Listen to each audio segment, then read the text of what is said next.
Ça va, ça va. Vous allez bien. Tout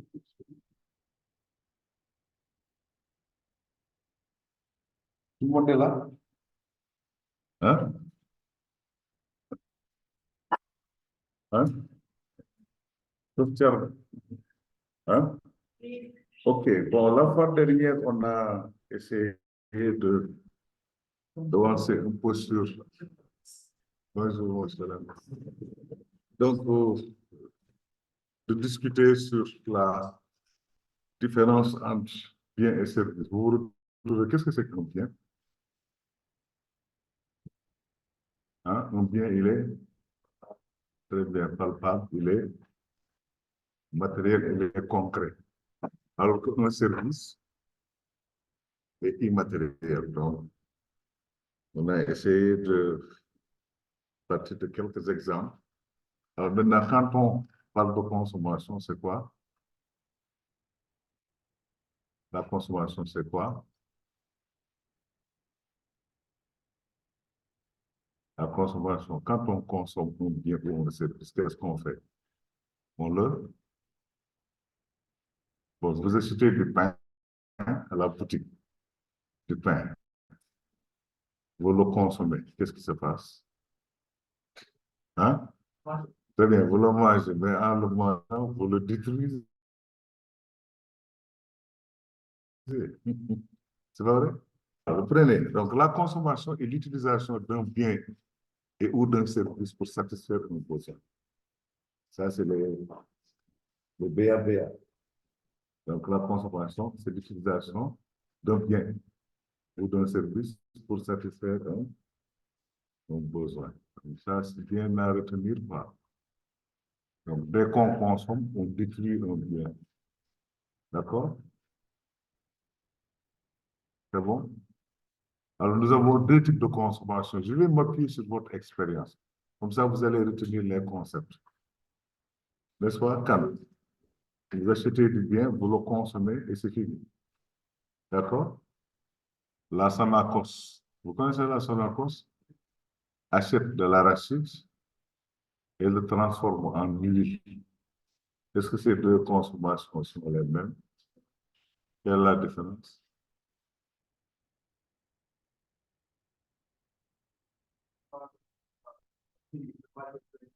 Très bien. A pris une matière première pour la... Très bien. Donc, quand on prend une matière première pour la transformer, c'est aussi une consommation. Mais de quelle consommation il s'agit? Il s'agit de la consommation très bien intermédiaire. Ça c'est ce qu'on appelle la consommation intermédiaire. Alors que pour l'exemple du pain, c'est quel type de consommation, Alphonse? C'est la consommation? Oui, c'est la consommation finale. Bon, notez, hein? Bon, je vous donne un support. Après, vous aurez tous ces aspects. Mais ce qui est important, c'est d'abord que vous puissiez noter et comprendre les concepts. Donc, la consommation, c'est quoi? C'est très bien l'utilisation d'un bien pour satisfaire un très bien. Et nous avons donc deux types de consommation, lesquelles la consommation finale et la consommation intermédiaire. Donc, en économie, cet aspect est important parce que lorsque nous n'avons pas assez de biens alimentaires, par exemple, dans un pays, nous sommes obligés, si nous ne pouvons pas produire ce que nous mangeons, nous sommes obligés d'importer. Donc, l'une des questions qui sont les plus posées par le sous-développement, c'est l'importation. Parce que très souvent, nous importons ce que nous mangeons. D'ailleurs, son Excellence, le président de la République, a sur sa table cette équation. Comment faire pour que le coût des denrées de première nécessité puisse diminuer. Je pense que les pères de famille, quand même, comprennent exactement que le coût de la vie est élevé. Donc, il y a une question de développement qui est posée. Une question de développement, c'est-à-dire comment faire pour produire ce que nous consommons, n'est-ce pas? Bon, il y a aussi un autre aspect qu'on le verra en économie du développement. Lorsque nous prenons toutes nos matières premières pour les exporter, ce n'est pas l'idéal. Il faut que certaines de nos matières premières soient transformées au Sénégal. Pas un peu. Ça aussi, c'est extrêmement important parce qu'aujourd'hui, l'une des principales problématiques de développement, c'est l'industrialisation. Parce que tout ce que nous avons comme matière première, on va l'exporter. Et malheureusement, les produits vont nous revenir, n'est-ce pas, comme produits finis. Et ça a un impact sur la détérioration des termes de l'échange. Donc, ça aggrave la pauvreté, ça aggrave la dépendance. Mais en première année d'économie, ce qui est important, c'est de cerner la notion de bien et de service, d'accord? Comprendre la consommation, c'est quoi? Donc, utilisation de biens pour satisfaire nos besoins. Et on note donc la consommation intermédiaire et la consommation finale. Alors, bon, vous venez de ménages, les ménages, quand on prend les ménages, est-ce que les ménages consomment? Parce que la fonction économique principale du ménage est la consommation. Alors, les ménages doivent avoir à leur disposition quoi pour consommer? Très bien, des revenus. On a vu l'équation Y égale C plus E. C'est une équation qu'il faut bien retenir. Hein. C'est-à-dire, sans revenu, les ménages ne peuvent pas consommer. Alors, quand vous voulez interpréter ça, on va prendre trois situations. Notez. Hein? Vous notez. Hein? On va interpréter trois situations. Y égale C. Y égale C. Y étant le revenu, C étant la consommation. Deuxième position, Y est inférieur à C. Y inférieur à C. D'accord? Et la troisième position, Y est supérieur à C. Y est supérieur à C.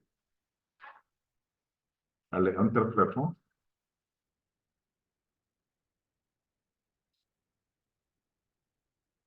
Et ce cas, quand tu as fait le tour, comment vous interprétez ça?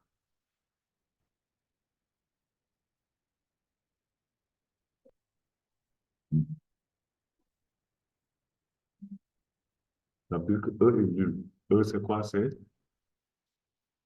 E. E, c'est l'épargne. C'est quand le revenu hein, est très faible, on affecte tout le revenu à la consommation, il n'y a pas d'épargne. Vous voyez un peu? Bon, ça, c'est une situation de précarité. Deuxième cas, Aïcha, Y est inférieur à C. Quand Y est inférieur à C, hein, même chose, E égale 0. Mais ici, vous êtes dans une situation de précarité. Binta, si Y est inférieur à C, non, attention.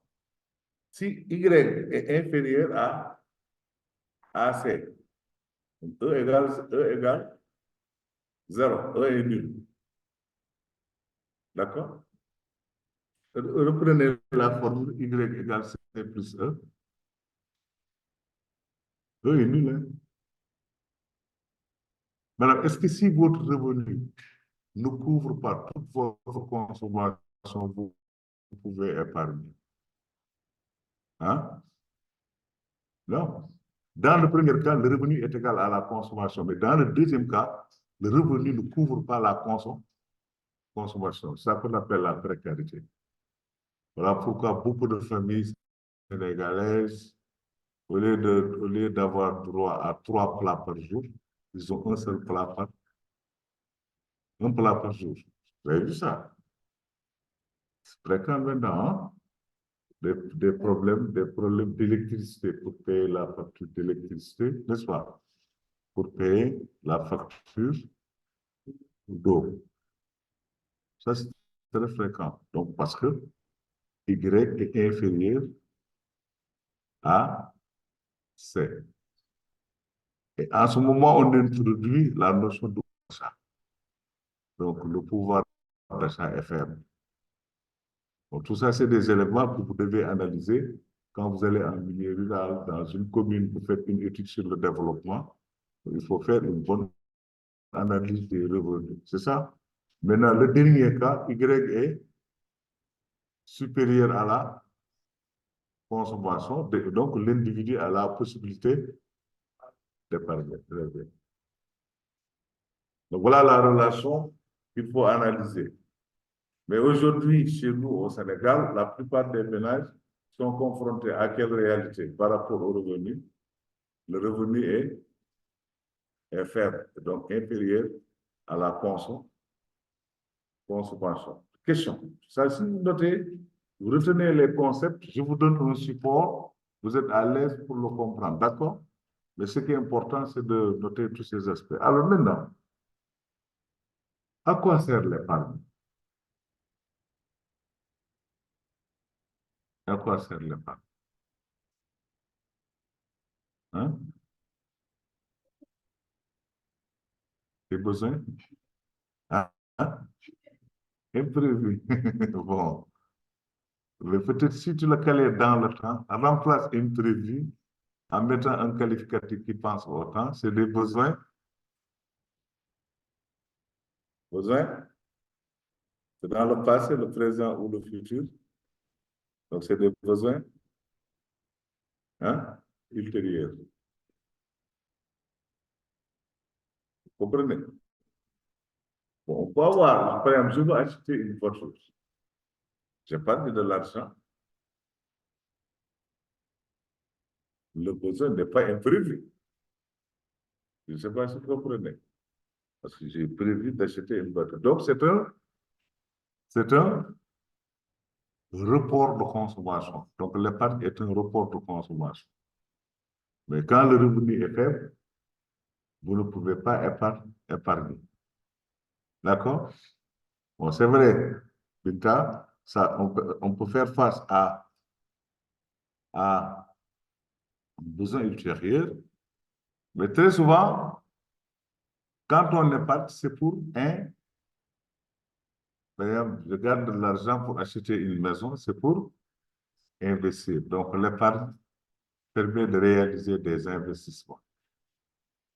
Donc, sans épargne, pas d'investissement. D'accord? Ça aussi, c'est important. Même dans le cadre de votre éducation financière, si vous avez de l'argent, si vous voulez investir, il faut épargner. Il faut vraiment épargner si vous voulez avoir de l'argent. D'accord? Je sais que Binta, toi, tu épargnes bien, non? Hein? Mais toi, tu épargnes bien. C'est quoi?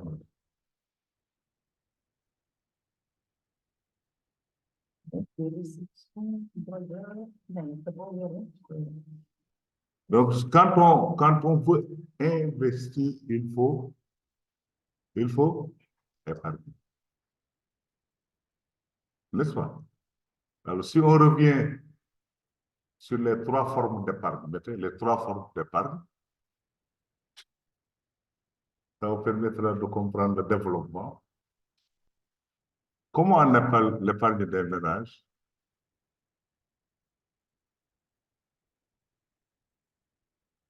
Trouvez le qualificatif.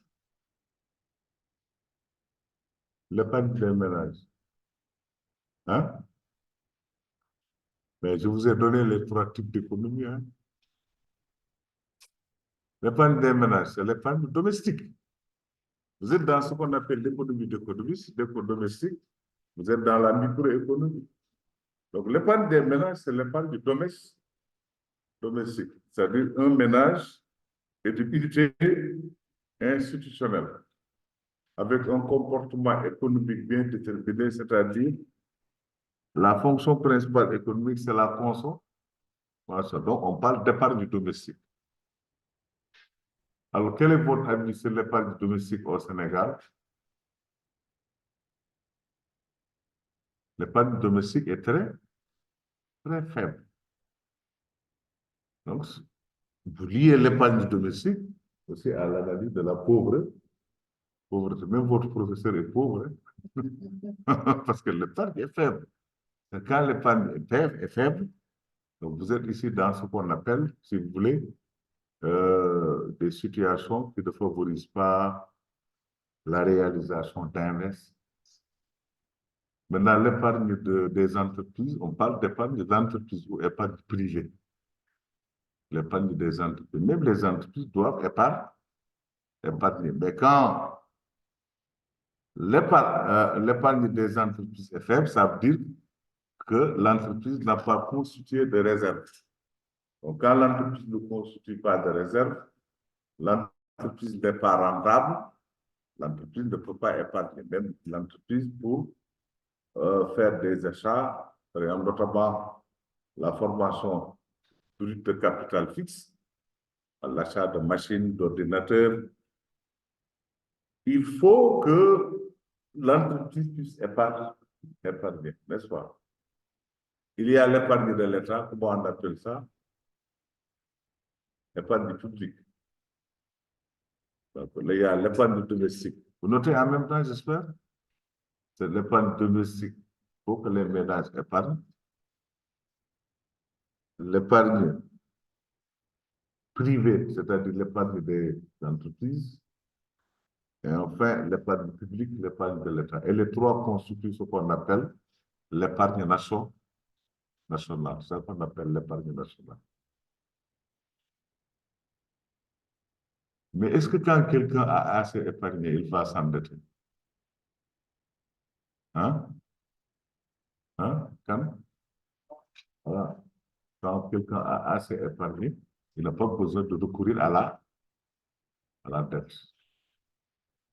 Est-ce que l'État du Sénégal épargne? L'État du Sénégal épargne. Pourquoi? L'État est actuellement très à hauteur de combien? 15 000 milliards. Hein? Oui, tous les pays sont endettés, mais la dette, il faut la contrôler. Il faut contrôler la dette, quoi. Mais il y a ce qu'on appelle, bon, tu es très curieux, j'aime bien, tu le verras en année de licence ou master, l'efficacité de la dette. On peut calculer l'efficacité de la dette, c'est-à-dire la dette a servi à quoi? À quoi?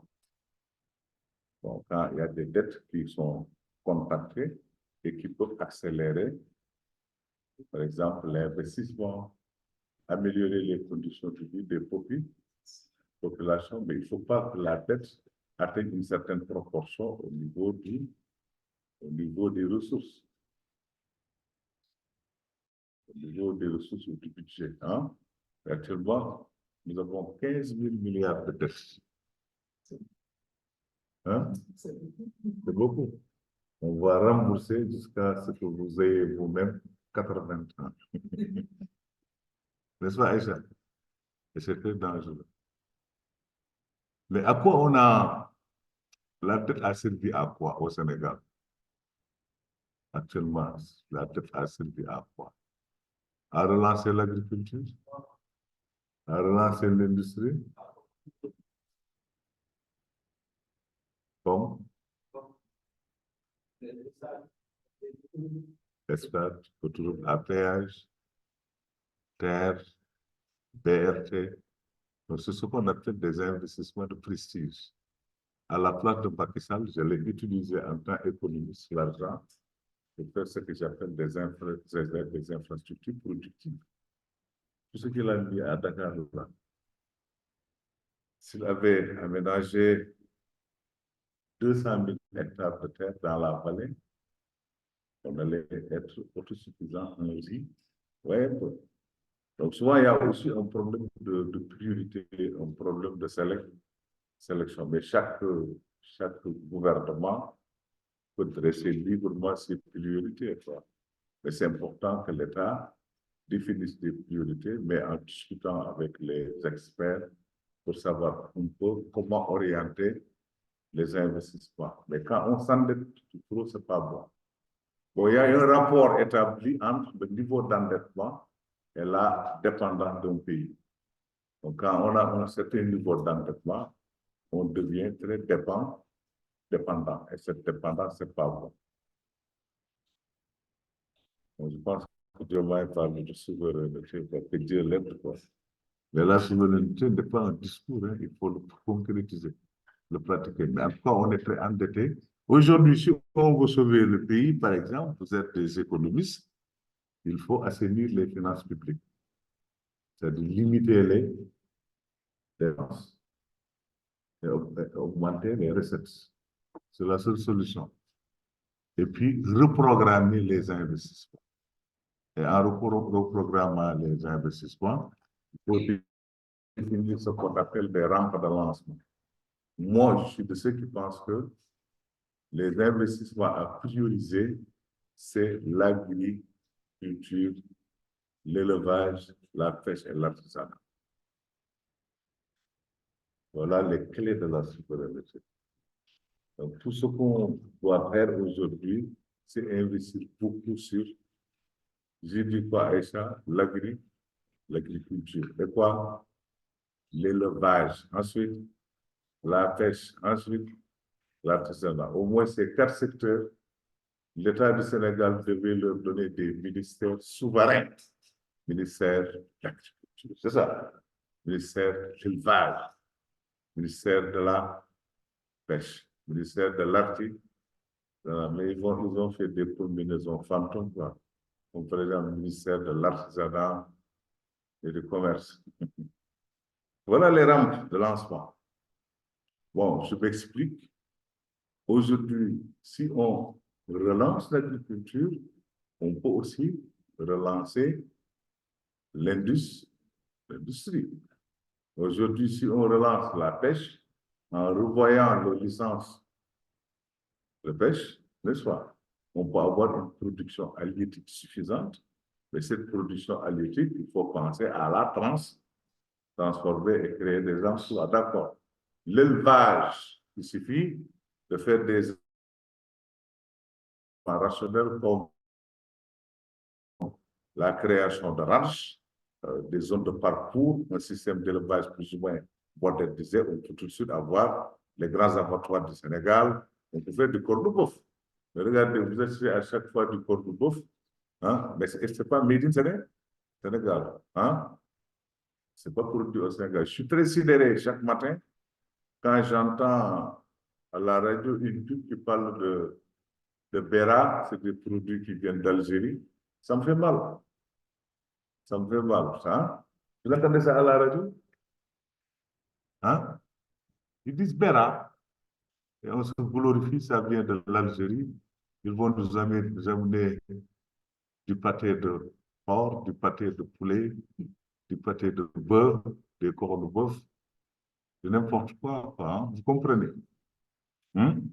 L'élevage est un secteur à développer, quoi. Je sais que nous avons beaucoup de chercheurs qui ont des recettes, hein, qu'on peut développer pour que l'élevage soit vraiment un secteur qu'on ne néglige pas, quoi. C'est la même chose que l'artisanat. Nous avons beaucoup de produits artisanaux. Il faut renforcer le niveau de qualité. Bon, et avoir une production intérieure. Bon, je vous donne un exemple très simple. Bon, je suis économiste, mais un peu spécial de l'économie endogène. Moi, je combats tout ce qui vient de l'extérieur. Regardez nos menuisiers, ils sont très forts. Ils peuvent faire des chambres à coucher très jolies, n'est-ce pas? N'est-ce pas? Mais qu'est-ce qui se passe? On importe des meubles de Dubaï, de Chine, je n'importe quoi, n'est-ce pas? Mais ça, c'est une concurrence qui n'est pas intéressante. Donc, les autorités aujourd'hui, il est temps qu'ils disent qu'ils formellement interdit. Et même ce qui est ici, les gens, c'est quoi? C'est qu'on va jusqu'à importer des matelas d'occasion. Donc, on a des usines qui savent faire des matelas. Bon, je ne vois pas comment même une personne normale va accepter de se coucher sur un matelas d'occasion, deuxième main, venant de France. Donc, il y a tout un effort à faire. Comprenez un peu. Ce que nous utilisons dans nos écoles, dans nos ministères et autres, il faut privilégier le local. Là, vous êtes sur une table locale. Hein? Ce n'est pas une table hein? Importée.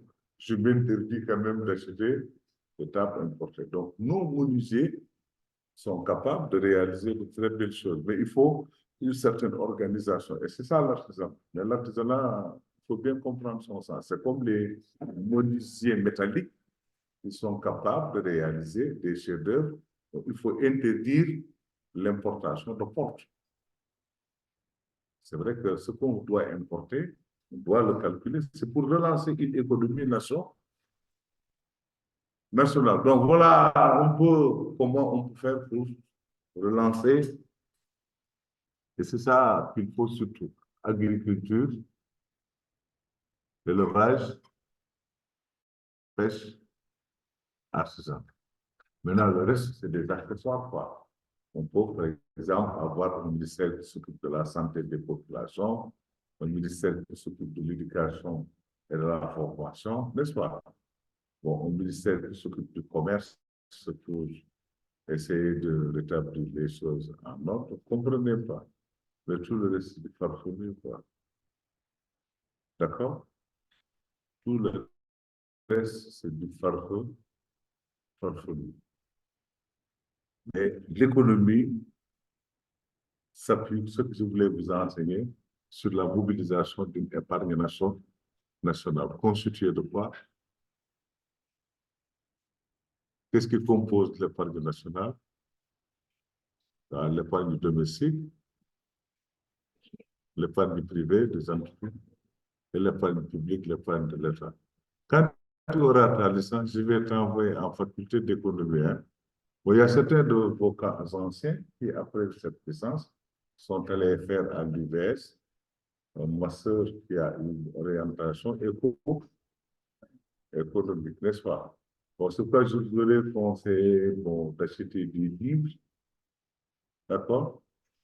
Et puis sur Internet, avoir beaucoup de ressources parce que les cours, c'est bien, mais il faut que vous preniez le temps de lire, n'est-ce pas? Vous avez la connexion?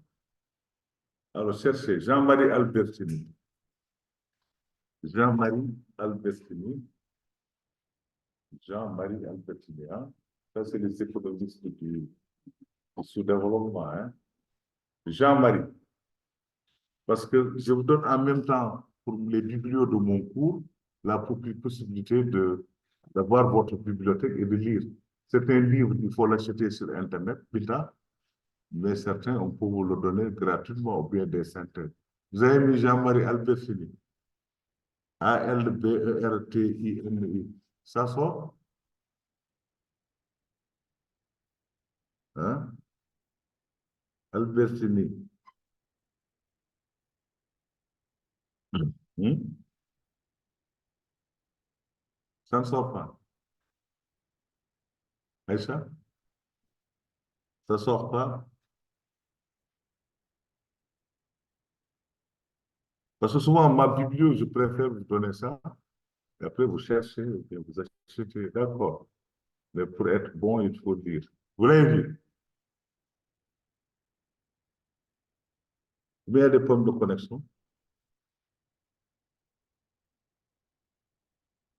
Hein?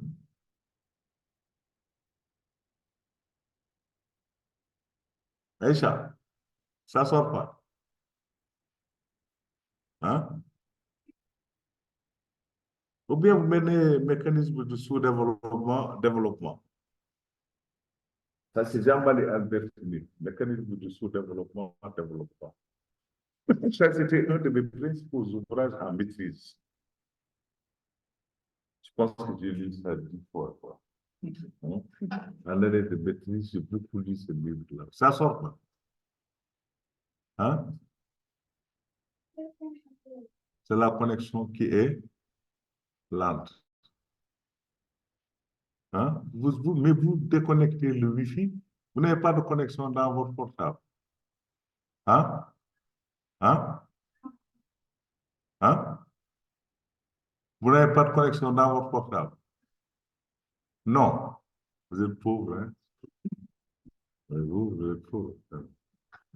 Hein? Bon, de toute façon, ça arrive, la connexion est lente, mais vous aurez le... Ça vient pas?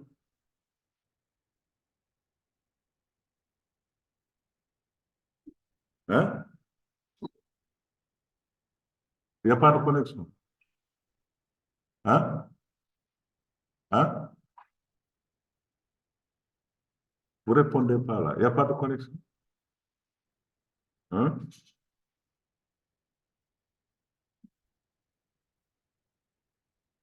Hein? Hein? Il n'y a pas de connexion. Bon, vous prenez note et après vous cherchez. On gagne du temps. Ça ne sort pas. Hein? Qu'est-ce que ça sort? Lire le modèle.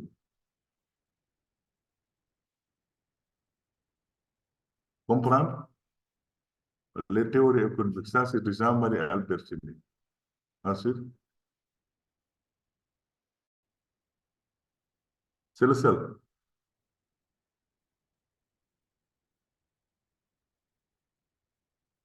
Bon, quand vous faites des études en développement, voilà quelqu'un qui peut vous aider, n'est-ce pas? Parce qu'on ne sait jamais, hein, parce que vous êtes en enseignement fondamental. Si vous voulez aller jusqu'au doctorat, il faut beaucoup lire, quoi, d'accord? Bon, ne pas se contenter d'être un petit licencié professionnel, hein? Mais il faut beaucoup lire, quoi, c'est ça, ok? Donc, tu as vu un peu? Voilà une référence, quoi. Bon, il a produit de très bons livres, quoi, comme par exemple les mécanismes du sous-développement. Si vous le lisez, parce que l'économie doit servir à quelque chose, parce que vous faites ce qu'on appelle de l'économie appliquée. D'accord? Donc, si on revient, en parlant de consommation, OK, c'est l'utilisation de biens et ou de services pour satisfaire des besoins. D'accord?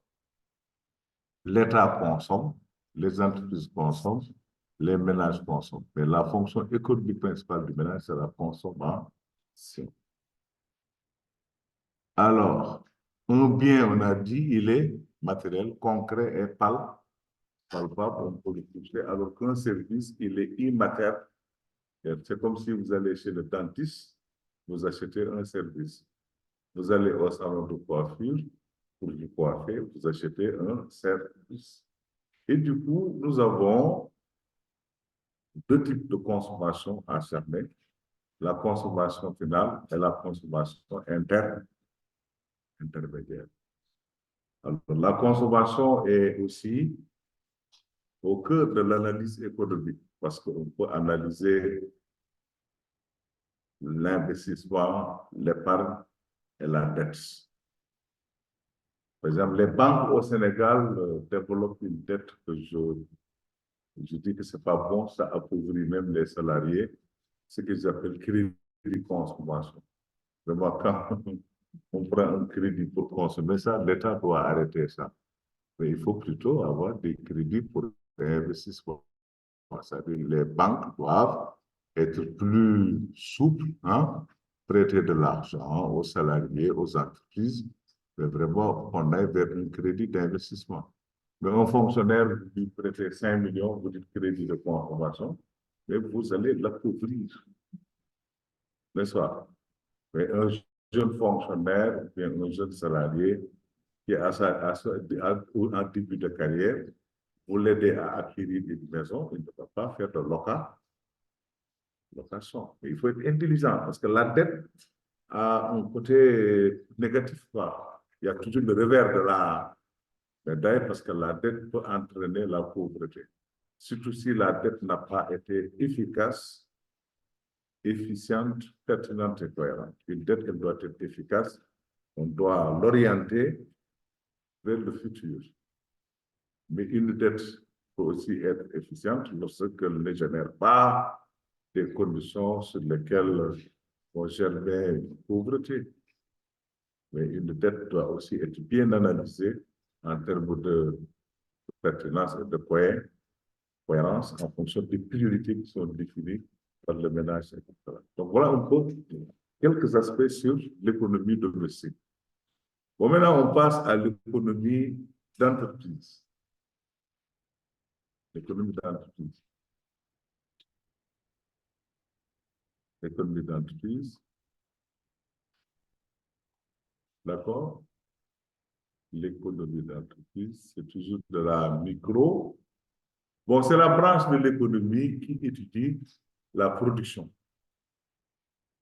au niveau des entreprises. Donc, c'est ça vraiment la branche de l'économie qui étudie la production au niveau des entreprises. C'est la branche de l'économie qui étudie la production au niveau des entreprises. Bon, et c'est important pour moi qu'on discute pour savoir qu'est-ce que c'est que la production. Binta, la production, c'est quoi?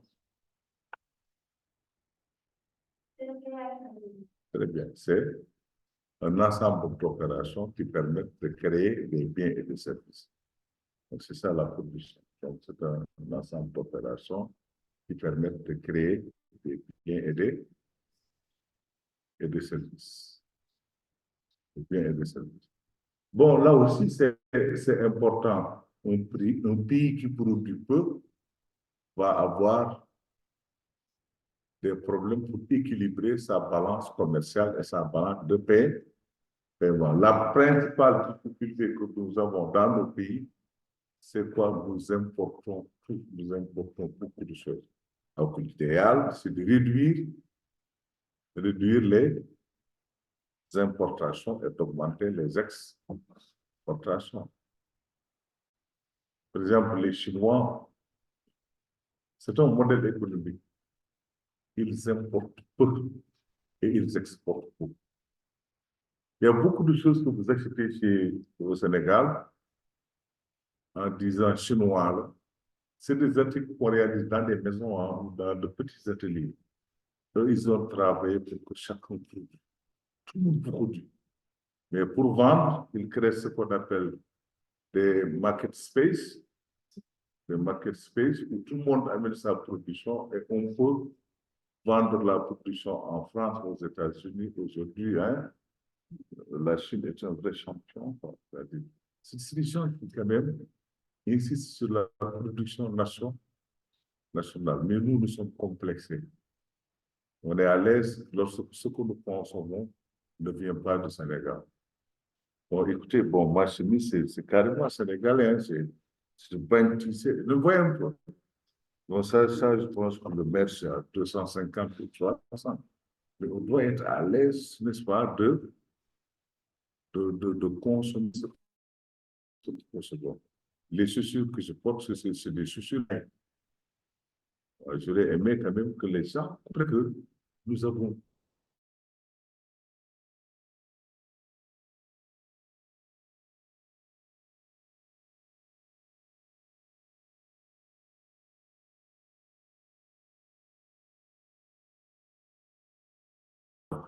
ils ont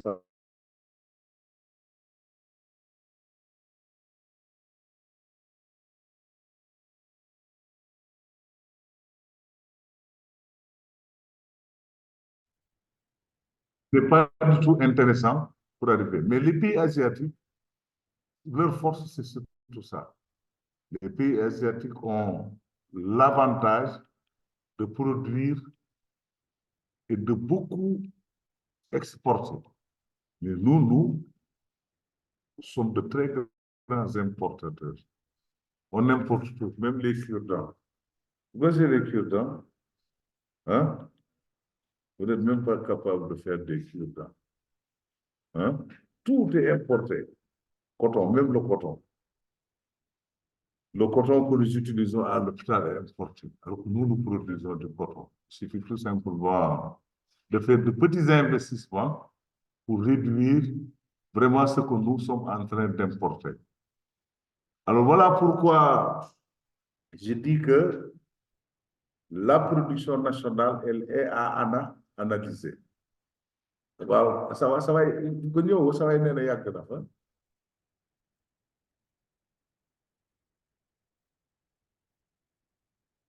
Ah.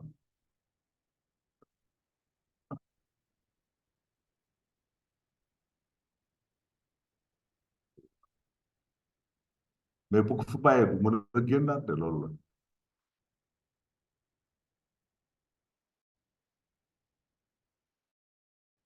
Waaw d'accord. Alors, si on tient compte de ça, on a tout de suite une belle lecture de ce que c'est que la production nationale. D'une création de biens et de services. D'ailleurs, certains économistes parlent de création de richesse. Création de richesse. Aujourd'hui, l'État doit s'atteler à ça, la création de richesse. Selon vous, si on veut créer des richesses, on passe par quel secteur? L'agriculture, l'élevage, la pêche, l'artisanat.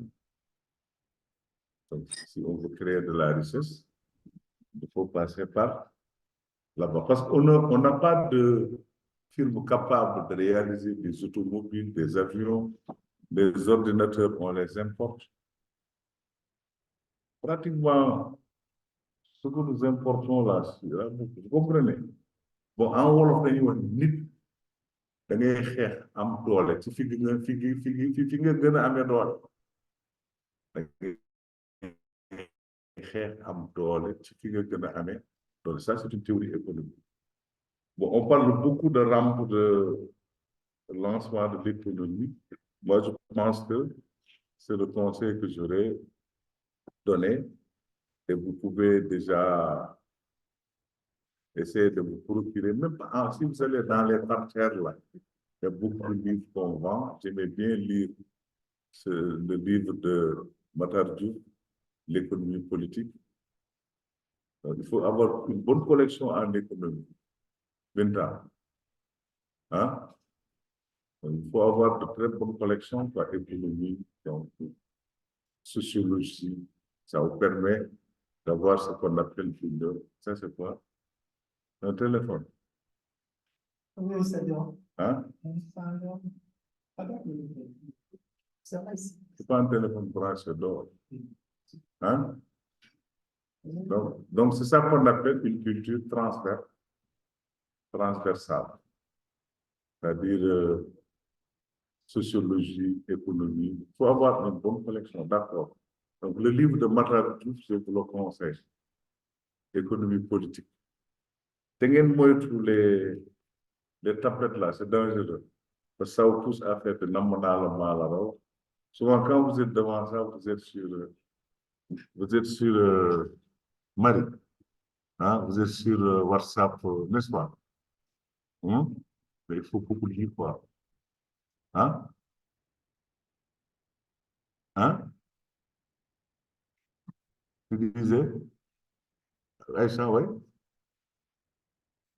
Oui, c'est vrai, parce que c'est des réflexes qu'on vous a donnés.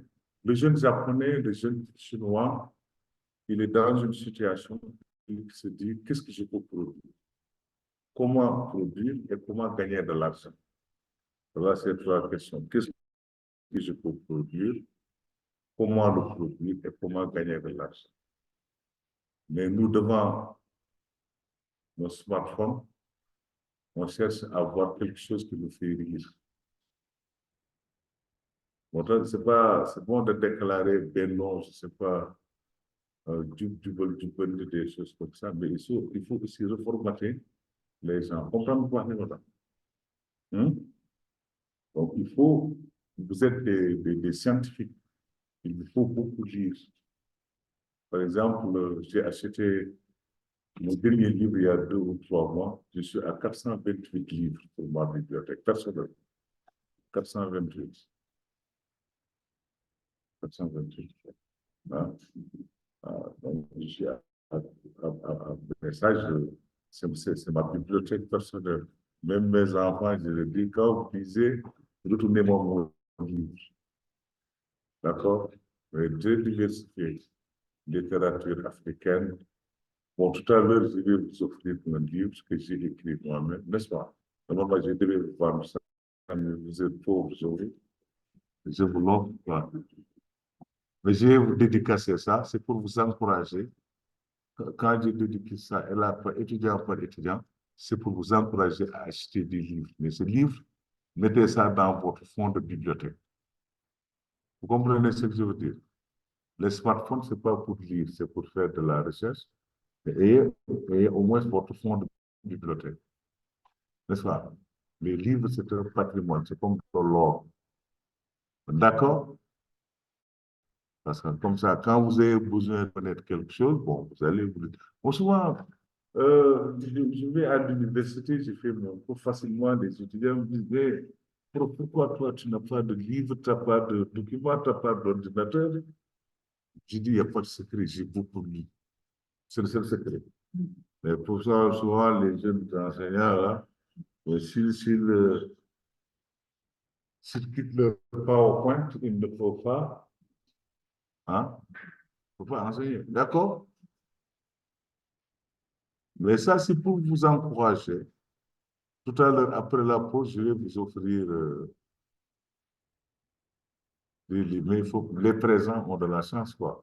Et je vais dédicacer pour chaque étudiant. D'accord?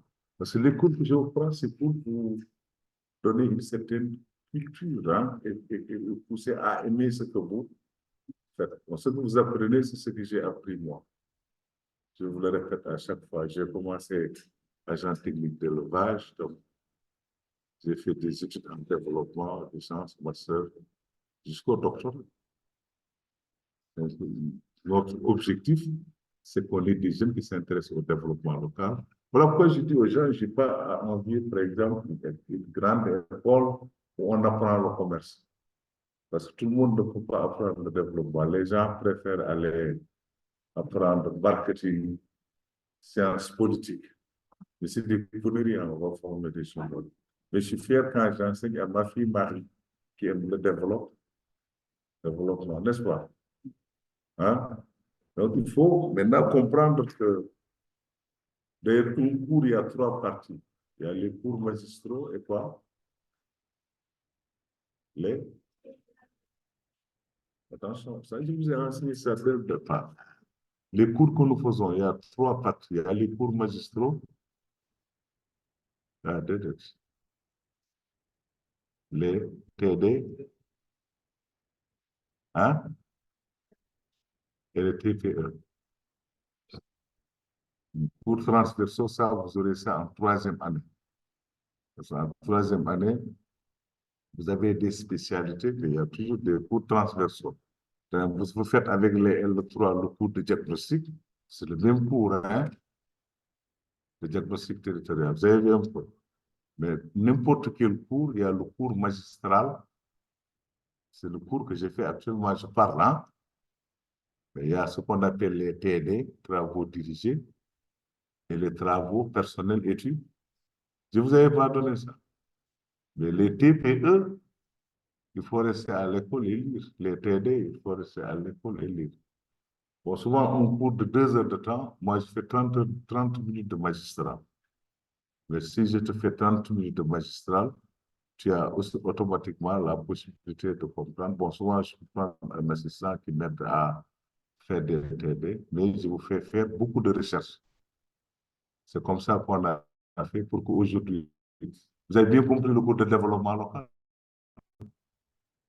Hein? Vous l'avez compris, non? Qu'est-ce que le développement local? Ce que je vous donne, il faut aussi capter ça et aller chercher. Par exemple, les méthodes d'analyse, vous ne l'avez pas oublié? Hein? les attention à l'examen, les méthodes statistiques, méthodes cinématiques, la méthode déductive. Ouais, vous vous rappelez? Donc, voilà, il ne faut pas apprendre pour oublier. Voilà pourquoi je voudrais donc, quand on prend la production, c'est un ensemble d'opérations qui permettent de créer des biens et des services destinés à satisfaire des besoins. Ça, la production. Allez, on distingue deux types de production. On distingue deux types de production. Alors, vous voulez avoir un extrait de naissance. Vous allez où? À l'état avant. Hein? Vous ne le vend pas. Si on devait vous vendre ça, vous allez dépenser beaucoup d'argent.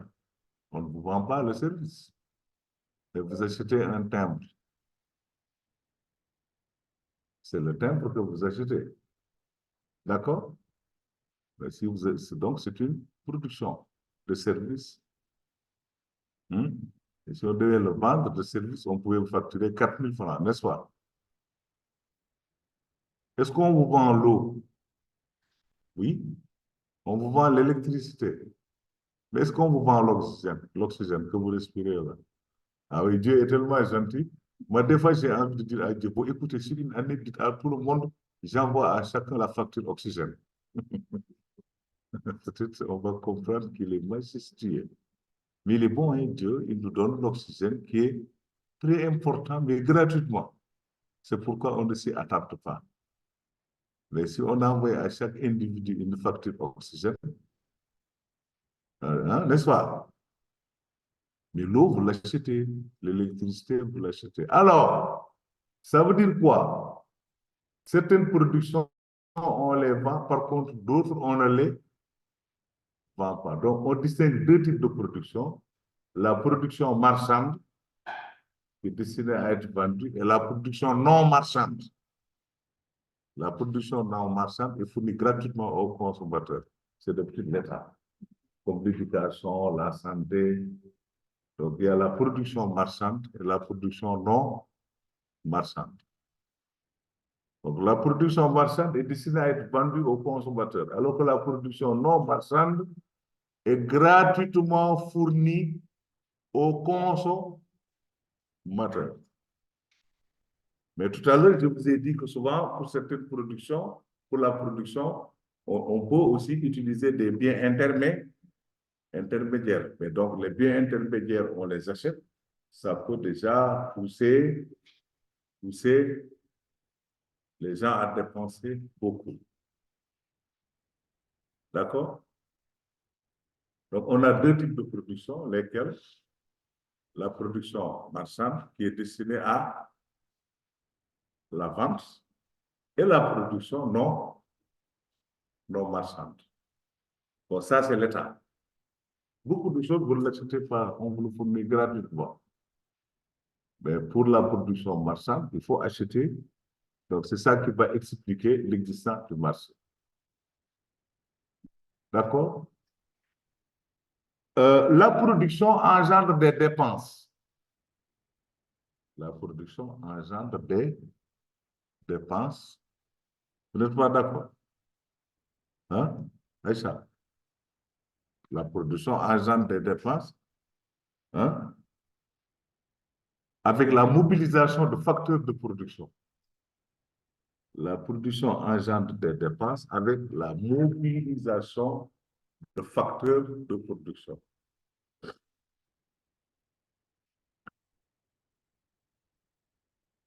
Donc, la production engendre des dépenses avec la mobilisation de facteurs de production. Nous avons trois types de facteurs de production.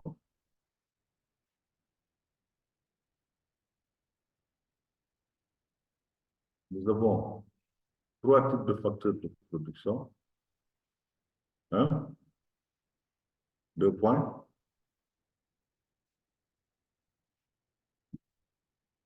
Deux points. Les ressources naturelles. sont souvent fournis gratuitement, les ressources naturelles. Hein? Le travail, qu'est-ce qui reste à votre avis? Le travail, qu'est-ce qui reste à votre avis? Qu'est-ce qui reste? Ah, le capital financier.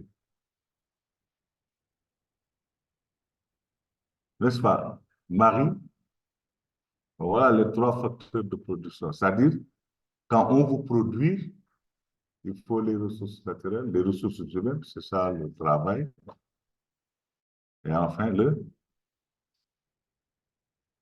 facteur financier, le capital financier. Donc, il faut combiner ces trois éléments pour pouvoir produire. Autre chose, la production, on l'a vu, hein, c'est la fonction économique des entreprises. Donc, ce sont les entreprises qui doivent être devant dans le système de production. Bon, il y a maintenant, naturellement, vous le verrez sur le terrain, la production familiale, la production de l'État. L'État produit, la famille produit, les entreprises produisent. Mais ce sont les entreprises qui ont, si vous voulez, comme fonction économique principale, la production. Mais quel que soit l'angle où on se situe, quand on produit, on combine des facteurs de production pour créer des biens et des services. Et les facteurs de production, un peu partout, c'est le naturel, le travail et le finance, le capital finance. Donc, il faut les combiner. C'est pourquoi la production a un coût. Donc, la production a un coût. La production a un coût. La production a un coût, n'est-ce pas? 2 points. Un coût fixe et un coût variable. Un coût fixe et un coût variable. Comme son nom l'indique, quand le coût fixe, il ne change pas. Par exemple, quand vous avez loué un bâtiment, chaque mois, vous payez la même chose. Cette table, il faut l'amortir, prévoir son renouvellement, payer la même chose. Mais il y a des charges qui varient d'un mois à un. Donc, par exemple, le courant, l'eau, n'est-ce pas? Les matières premières. Parce que la quantité de matières premières mobilisées dépend du volume de la production. Donc, c'est ça qu'on appelle les charges variables. D'accord, mais il y a des charges fixes. Une machine, elle est là, elle ne change pas. C'est un coût fixe. Par exemple, si vous êtes à l'école, c'est pourquoi si vous restez jusqu'au 10 sans payer, vous perturbez le système parce qu'il y a des charges. Il faut payer l'électricité, il faut payer l'eau, il faut payer les enseignants, il faut payer les salaires. Mais surtout que c'est un peu horrible si les recettes générées ne couvrent pas les charges. Donc, si les recettes générées ne couvrent pas les charges, bon, soit on continue de s'investir parce que bon, on se plaît dans ce qu'on fait, n'est-ce pas? Bien, on ferme une boutique, vous voyez un peu. Je pense que dans mon cas, moi, je m'investis dans l'enseignement parce que je ne sais rien faire d'autre qu'enseigner. Les rares moments où j'ai du bonheur, c'est quand j'enseigne. Ça aussi, en fait, souvent, à cet âge, tous les élèves, on pouvait arrêter d'enseigner, n'est-ce pas? Hein? Après tant ans d'enseignement, on peut arrêter, n'est-ce pas? Mais rassurez-vous, je serai avec vous jusqu'à votre sortie. Hein? Hein? Alors, mais c'est pour vous dire que, en fait, une production a un coût. Moi, je vous entraîne à un raisonnement économique. D'ailleurs, la rentabilité d'une production dépend d'une équation très simple. Vous connaissez, il faut que les recettes soient supérieures aux dépenses. C'est un raisonnement économique. Qui est là-bas derrière? Alphonse. Alphonse, tu es sorti. Donc, quand les dépenses sont supérieures aux recettes, ici, on a un problème de rentabilité. Bon, un jour, vous allez vouloir créer une entreprise, mais si vous il vous faut que l'entreprise soit rentable. Mais une école est une entreprise sociale. Il n'y a pas de rentabilité dans une école. C'est-à-dire que vous avez, n'est-ce pas, l'amour de l'enseignement. Donc, vous faites, bon, par exemple, un Ouattara qui est consultant quelque part, il peut aller et gagner 100 000 francs par jour. Mais il peut rester dans une école, à l'université, pendant toute une journée, pas 25 000. Pas tout 25 000. Donc, l'enseignement, c'est question de sacerdoce. C'est question de sacerdoce. Ça m'arrive des fois, on me programme un cours à l'université, bon, avec, je dis, je cours à l'IADL.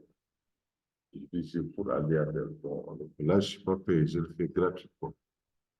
N'est-ce pas? Bon, c'est pour vous donner une certaine culture, parce que même si vous devez monter une entreprise marine, il y a la question de la rentabilité. Il faut que les dépenses soient inférieures aux recettes. C'est ça qu'on vous enseigne. Donc, mais il y a des facteurs de production. Vous pouvez sortir le facteur naturel, le facteur travail, c'est ce qui travaille, et le facteur, on fera beaucoup de calculs parce que l'économie a aussi des calculs à faire. Mais pour moi, si vous comprenez les concepts et les théories, ça peut déjà faciliter la tâche. Pour produire, il faut mobiliser quoi? Il faut mobiliser des facteurs de production, les enfants. Il faut mobiliser des facteurs de production. Et nous en avons 3, lesquels? Les ressources naturelles, le travail et le capital financier. Jusqu'à Washington, c'est comme ça. À Boston, c'est ça. Il faut que vous... Mais maintenant, derrière ça aussi, je veux vous donner un esprit entrepreneurial. Donc, quand vous mettez une entreprise, vous dites qu'est-ce que je dépense, qu'est-ce que je gagne. Mais dans notre contexte, une école est une entreprise sociale. Et c'est ce qui investit sur une école pour avoir de l'argent, mais ils seront déçus, ils vont fermer. Parce que l'école est une entreprise sociale. Même l'enseignant qui vient, il est sous-payé. Donc, il vient parce qu'il aime enseigner. Et les jeunes enseignants qui viennent enseigner parce qu'ils veulent de l'argent, ils sont très rapidement déçus. Donc, c'est comme, par exemple, dans nos écoles coraniques, quoi. Hein? Vous voyez un enseignant coranique qui a 50 gosses, mais il est payé chaque mercredi. Chaque mercredi, chaque enfant amène 25 francs. Ce n'est pas du tout un salaire. Bon, aujourd'hui, d'ailleurs, je revendique la nécessité d'intégrer dans l'éthique et la responsabilité la spiritualité. C'est quand vous faites un travail, il y a l'éthique. L'éthique, c'est ce que vous devez vous interdire. C'est ça l'éthique, ce que vous vous interdisez. La responsabilité, c'est que vous sachiez que ce que vous faites, vous êtes entièrement responsable. Mais il faut y ajouter la spiritualité. C'est de la foi. En général, quelqu'un qui croit en Dieu, qu'il soit chrétien, musulman, juif, ou je ne sais pas moi, ou même animiste, sa foi il convoque sa foi pour faire bien son travail. Donc, quand le président dit, je ne sais pas, bon, c'est bien, je leur ai demandé à côté de ces valeurs, bon, de revenir sur le matching quoi, entre les trois, c'est important. Oui, allô? Oui, beaucoup. Voilà, maa ngi woon classe, mais dama woo dans 1 heure. Voilà. Donc, si on tient compte de ça, on a tout de suite la possibilité de comprendre que la production, c'est un acte. Bon, évidemment, vous allez voir d'autres aspects dans votre carrière, l'intégration des normes de qualité. Quand on produit, il faut qu'il y ait de la qualité, c'est ça. L'intégration des normes d'hygiène, des normes de sécurité, tout ça, ça fait partie de l'acte productif. Parce que la production est un art. Et quel que soit le secteur où on se trouve, la production sert à quoi? À créer de la richesse, à créer de la valeur ajoutée. Et ça, si vous ne le comprenez pas, en 2e année, vous ne comprendrez pas votre économie du développement. Donc, on produit pour créer des biens et des services. Nous avons la production marchande destinée à être vendue. et la production non marchande qui est fournie gratuitement aux consommateurs, comme le fait l'État et comme le fait Dieu avec l'Occident. Il y a aussi ce qu'on appelle les facteurs de production qu'on mobilise pour créer de la production.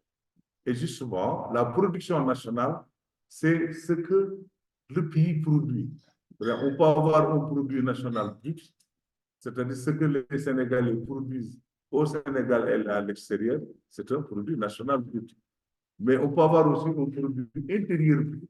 C'est ce que les Sénégalais et les étrangers produisent au Sénégal. Alors, aujourd'hui, nous économistes, nous parlons de croissance économique, c'est par rapport au PIB, le produit intérieur brut. Mais cette croissance économique peut ne pas avoir de valeur lorsque nous ne prenons pas en compte les aspects sociaux. Donc, quand on vous dit produit intérieur brut, c'est ce qui est produit à l'intérieur du pays. Oui. Oui, à qui je suis en classe. C'est qui? Kamal. D'accord, Kamal, rappelle-moi. Vous allez bientôt commencer. C'est pressé. Donc, si on tient compte de ça, nous avons tout de suite une certaine culture de la production. Et si nous ne produisons pas beaucoup, on va importer ce qu'on mange, on importe nos habits, on importe les ordinateurs. Bon, pour moi, les autorités, les nouvelles autorités, je prie beaucoup pour eux quand ils affirment le mot souveraineté. Mais écoutez, je dis, mais c'est bien, il faut une certaine souveraineté. Mais la première souveraineté, c'est la souveraineté alimentaire. La seconde souveraineté, c'est la souveraineté idéologique.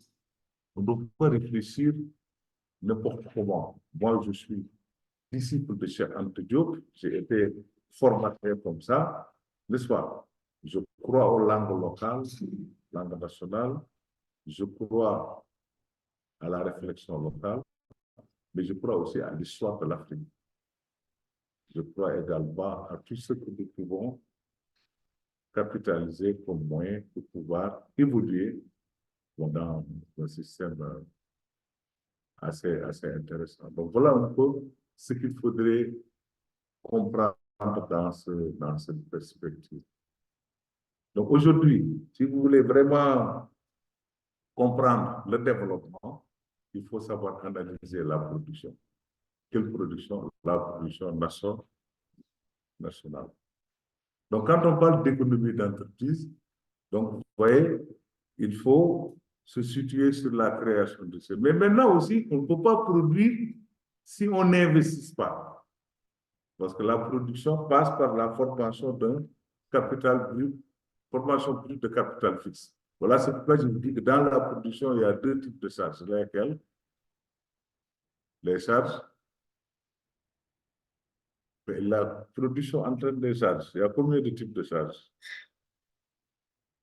Il y a les charges fixes et les charges variables. Il y a les charges fixes de structure qui ne changent pas. Il y a les charges variables. Bon, ça, je vais vous faire le calcul du coût. Ça vous donnera la possibilité de vous positionner sur la rentabilité. Parce qu'un jour, vous êtes appelé ici à créer votre entreprise ou bien à faire votre plan d'affaires. Mais en faisant votre plan d'affaires, vous devez être capable d'identifier toutes les charges. Mais les charges ne sortent pas de ça. C'est les ressources naturelles ou matières premières, c'est le travail et là, l'argent, c'est-à-dire le capital. Vous voulez une petite pause? Moi aussi, j'en veux. Hein? Vous voulez une petite pause? Pour aller prendre un petit déjeuner. Qui va m'offrir un petit sandwich, pardon, le plus gentil? Je n'ai pas dit qu'il va m'acheter. Hein? Ou bien vous pouvez dire pour m'offrir un sandwich. Hein?